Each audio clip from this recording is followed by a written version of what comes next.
imbitahan sa pagdiriwang ng inyong ika-10 anibersaryo ang St. Phil. Kanya, from the bottom of my heart, long overdue po ito. Maraming salamat sa lahat ng inyong tinulong, malasakit at pagmamahal at inyong pinadama. Hindi lang po sa akin, kundi sa buong ating mga kasama ditong katatapos nating midterm election. At napakahirap po talagang magsalita kapag maraming restriction. Kanya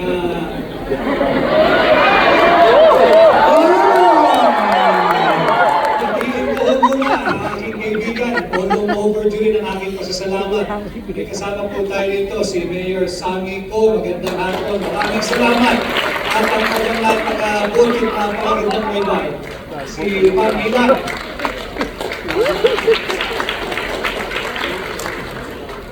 Nabanggit na ho ni Attorney JV, nagbigay na rin ng kanyang mensahe, si Doc Richard, si Attorney Jimmy, at nakapalobo doon sa napakagandang kanta na binigay sa atin ni Direk Nigel.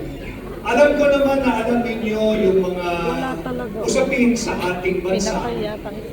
Pagdating ko lamang kanina, ako ay kanarating ko lamang 12:30 or 1 p.m. At diretso na po ako dito. Babalik din ako mamayang gabi. Hindi ko lang kayo pwedeng palagpasin ang inyong paanyaya at ang ating pag-spiritual.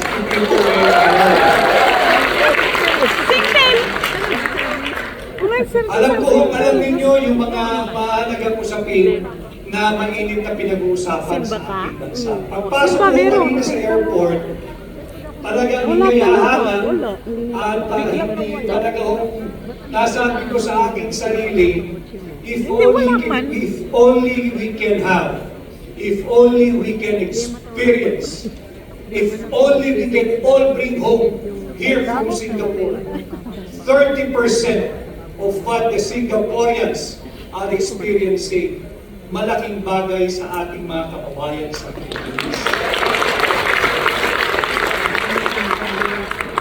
Subalit, alam din na naman natin ang realidad.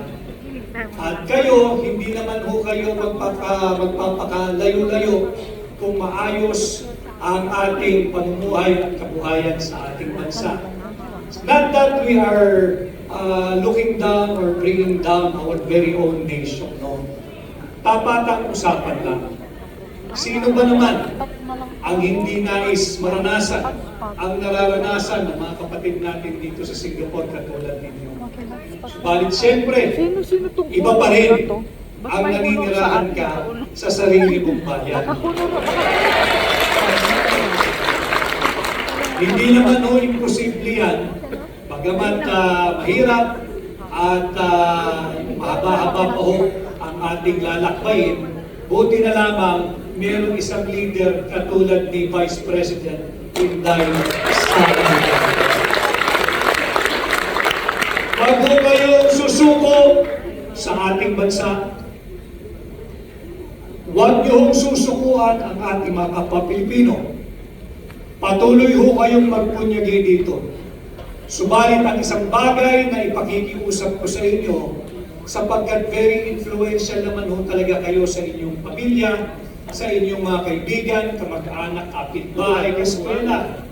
Sana ho ay gabayan din ninyo sila na yung aming dinaranas sa Pilipinas, wag ho nilang tatanggapin na sasabihin, yan kasi ang normal.